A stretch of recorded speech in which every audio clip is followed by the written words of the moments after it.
What is going on, Raiders? Soda Dragon here. Welcome, and I hope you guys are doing well. So today we're going to look at a bunch of new legendaries that are going to enter our game this month. So all the champions we're going to see are going to be Doomtower rewards. Now our 3 legendary champions will be in the hard Doomtower. So let's check out their kits, analyze them, and grade them. So one vital piece of information that we don't have on any of these champions is what faction they're from. So guys, make sure you leave a comment and let me know what factions that you think each of these champions belong to. Alright guys, let's start off with Crowmax Moonblood here. We don't know what faction he's from, and we don't know what affinity he is. We don't know what type of champion he is. He's a defense, support, whatever. But I'm going to guess he is from the Dark Elves faction. What do you guys think? Onto a skill, starting with this A1 here, Lunar Lance. Attacks one enemy. Has a 60% chance of placing a 50% decreased attack debuff for 2 turns. So guys, I'm hoping this is bookable to a 100% chance to land a decreased attack, because we have champs, epics in fact, that have a 100% chance to land decreased attack on their A1. Someone like Padma, it's not even just single target, it's AoE. So hopefully this legendary champion gets that 100% chance to land that decreased attack debuff. Now as far as the debuff itself, it's very, very useful. Now single target decreased attack, you're not going to find much use for it against like multiple enemies, that is enemy waves. But against single targets like bosses, it's really, really useful to have a A1 decreased attack champ. Alright guys, on to the A2 Moonlight Bonds. Attacks one enemy. Has a 75% chance of placing a block buffs debuff for 2 turns. Also fills this champion's turn meter by 30% on a 4-turn cooldown. So I think this will be bookable to 100% chance to land that block buffs debuff and a cooldown of -1. So instead of that 4-turn cooldown, I think we're going to see a 3-turn cooldown when booked. So what do I think about this A2? Well, the debuff itself, that block buffs debuff, is very powerful, but unfortunately this is only a single target attack. That's really, really unfortunate, given we have epics that have AoE block buffs debuffs. So I would say I'm not too impressed with this A2. On to the A3 Blood Moon. Attacks all enemies. Has a 75% chance of placing a provoke debuff for 1 turn and a 50% decreased accuracy debuff for 2 turns on a 5-turn cooldown. So I think when booked, we're going to get a 100% chance to land a decreased accuracy and that provoke, and I'm hoping we can bring those cooldowns all the way to a 3-turn cooldown. 5-turn cooldown is way too much for an AoE provoke. It's just way too much. 4 turns isn't great. We really want a 3-turn AoE provoke. So hopefully we get it. So what do I think about this A3? Well, it depends. If it has that 3-turn cooldown like I hope, then yeah, it's going to be a really good crowd control move here. But if it has a 4-turn cooldown, that's very unfortunate, because if we have rares that can do AoE provokes on a 3-turn cooldown, so a legendary not even able to do that would be really disappointing, to be honest. But it does have the decreased accuracy there, so I'll give it that. But really, we want this for that crowd control ability. So hopefully we get it on a 3-turn cooldown, and if so, this is an excellent A3. On to the passive Silver Fear. When attacked, has a 35% chance of placing a hex debuff on the attacker for 1 turn after each hit. So what's good about this passive? Well, firstly, it works on a per hit basis rather than a per attack basis. So if someone like Rosin is attacking you with his triple hitting A1, then every hit has a chance to land that hex. So that is a good thing about this passive. So what's bad about this passive? It's the debuff it applies. It applies a hex debuff from a champion that cannot take advantage of hex debuffs. What does that mean? That means if this is your only hex champion on your team, and I don't even know if you can really call him a hex champion, but if he's your only hex champion on the team and he lands a hex debuff on an enemy, what does that mean for you? Nothing. This guy cannot do anything with it. The hex debuff by itself does absolutely nothing. So that's the problem with this guy and this hex debuff. You need to pair him with a hex champion if you want to take advantage of his passive here. So let's say you pair Crowmax with somebody like Ruel here. All of a sudden, that hex debuff that Crowmax places from his passive is useful. Why? Because we have a champ that can take advantage of the hex debuff. All of a sudden, those enemies that are hexed move slower, and they have lower resistance, they heal less, and they take more damage from your attacks. So a ton of stuff is happening just because you have Ruel on the team, and Ruel can take advantage of hex debuffs. So guys, overall, I would give this champion a B. Now, if you're going to pair him with a hex champion, all of a sudden, I think his value rises to like an A-. But by himself, I would say a B. Firstly, because that passive is absolutely useless if he's not paired with a hex champion. But you do have an AoE provoke, hopefully a 3-turn cooldown, decreased accuracy, single target block buffs, debuff, single target decreased attack. So you got some good debuffs here, but nothing that's really outstanding unless you pair him with a hex champion. All of a sudden that passive becomes really, really useless. So once again, B just by himself, but I would say pair him with the Hex Champ and you have an A- legendary here. All right, guys, next up we got Ginro the Stork. So yeah, he might look like a Shadowkin, and I'd agree with you, but remember, there are other Shadowkin-esque characters in this game like Saito, and he's Undead Hordes, and we all know how much Plarium loves Undead Hordes, even though they're stacked full of legendaries. It doesn't matter, they just love them. And look at this guy. He looks a little undead, so he could be Undead Hordes or Shadowkin. Alright guys, let's check out his skills, starting with this A1 here, Plunging Beak. Attacks one enemy. Has a 50% chance of increasing the cooldown of one of the target's skills by 2 turns at random. So I think a 50% chance to increase the cooldowns of one of the enemy's skills is actually a really good amount. If we would increase it to anything like a 60-75% chance, I think that'd be a bit too much, a bit too powerful. But who knows? I mean, we might see it, but I wouldn't be surprised if this percentage stays the same. So what do I think about the A1? Well, I think it's really powerful. Now, there is a huge RNG element to it, which is unfortunate, but this is so powerful. I don't see how they could not have that RNG element to it. That is that 50-50 shot of this landing, and also which skill would be increased in cooldowns. It's not all the skills, it's just gonna be one of them at random. So there's a lot of RNG involved.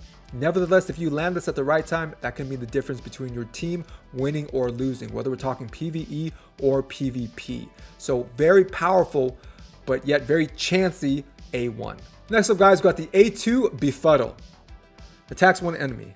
Places a stun debuff for 2 turns. Will ignore block debuffs and block damage buffs on a 4-turn cooldown. So I do think we'll likely see this reduced to a 3-turn cooldown with books. So what do I think about this A2? Well, the part where it ignores block damage, whatever. A lot of champs do that with their attacks. It's not really that important. What is important is it ignores block debuffs buffs. So this stun cannot be blocked. Now it can be resisted. So if you have high resistance, sorry, you're not going to land it. But as far as blocked, no, this cannot be blocked. And a 2-turn stun is an eternity. It really is. So this A2 is really, really powerful. All right, guys, on to the A3 Gatewatch Stance. Places a 60% increased defense buff on this champion for 3 turns and a counterattack buff for 2 turns on a 7-turn cooldown. So I do think with books, this will be reduced to at least a 5-turn cooldown, hopefully a 4-turn cooldown. So what do I think about this A3? Well, normally I'm not too big on single target counterattack buffs, because what happens is you buff that champion with counterattack and the enemies start hitting everybody else except your counterattack champion.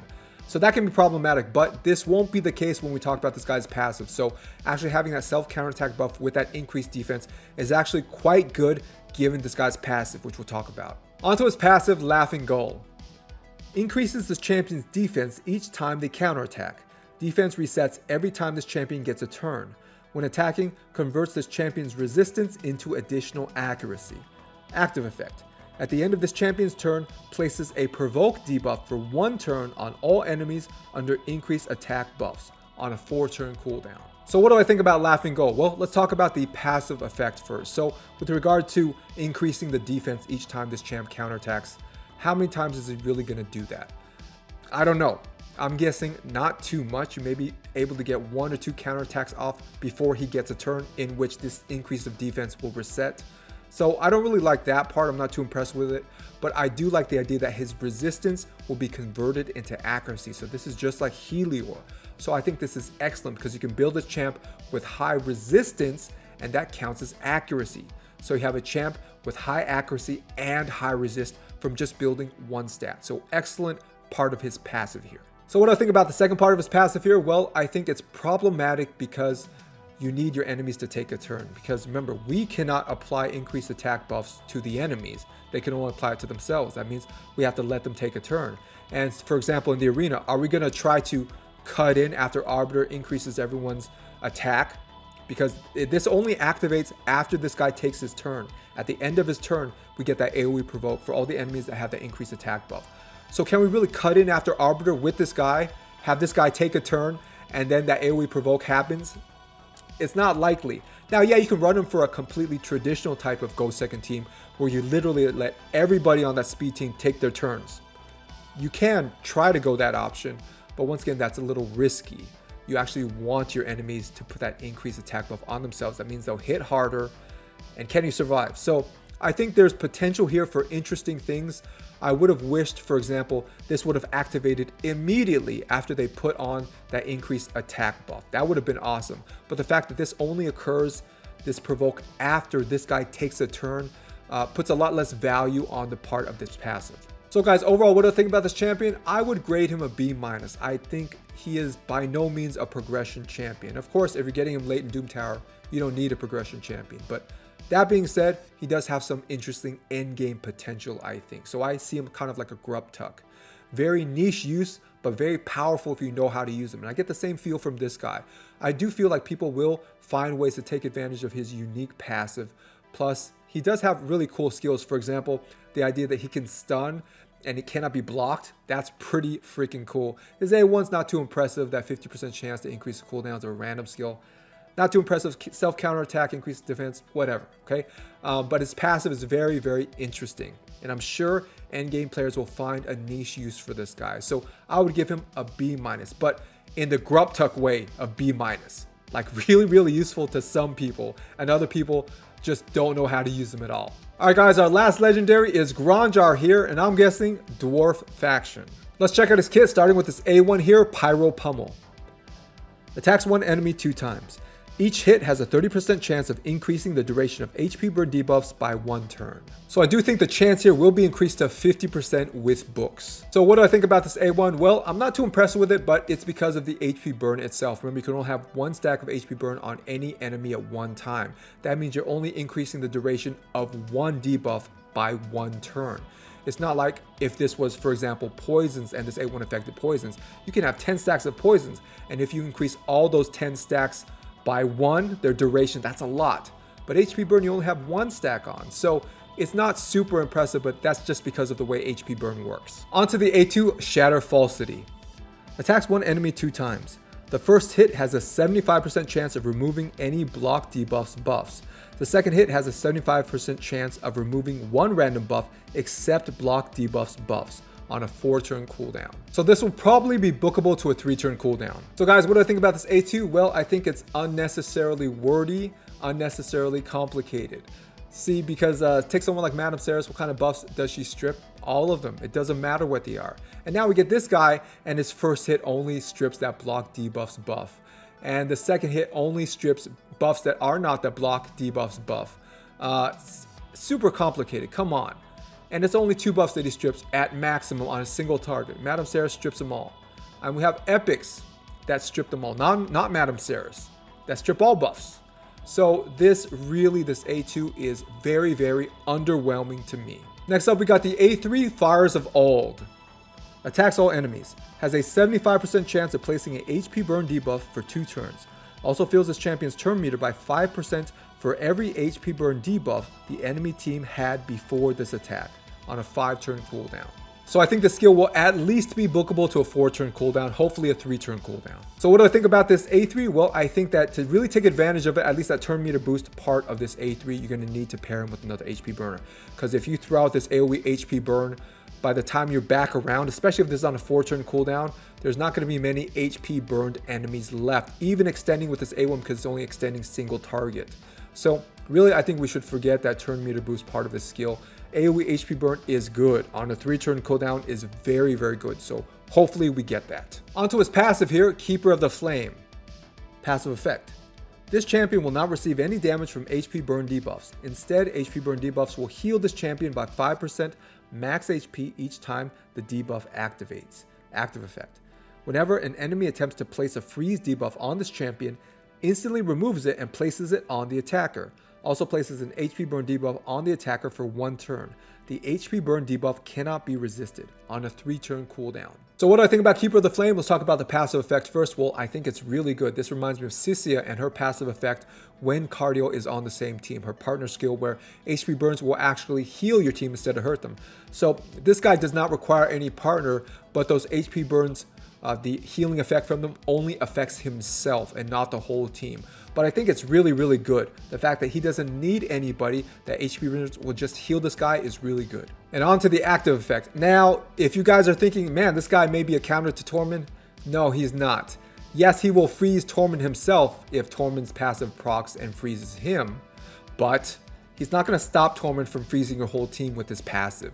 So this doesn't stop that freeze effect from everybody else on your team. And yes, this will freeze Torment, but honestly, it's not a big enough deal to think of this guy as a counter for Torment. So no, he is not a counter for Torment. Alright guys, so overall, how would I grade Gronjar? I would give him a C+.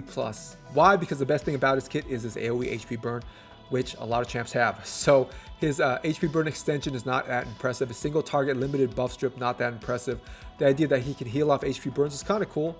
And that he can't be frozen, that's kind of cool, but I don't think it's that useful. So really, I think the best thing about this guy's kit is his AoE HP burn. And if you're getting this guy late in Doomtower, you have HP burners like ACOD. There's a ton of people that do it better. So I'm not particularly impressed with this guy. Alright guys, that is it for our look at the new Doomtower legendary champs that you can get. And we'll save the new Doomtower epics for a separate video. So guys, overall, I would say I'm not too impressed with this new bunch of Doomtower legendaries. And these guys don't really motivate me to do those secret rooms, though I'll do them no matter what. So yeah, I'm gonna get these guys eventually. And if you guys haven't yet, like, subscribe, and share, turn on all notifications, stay safe, and I'll see you guys in the next video.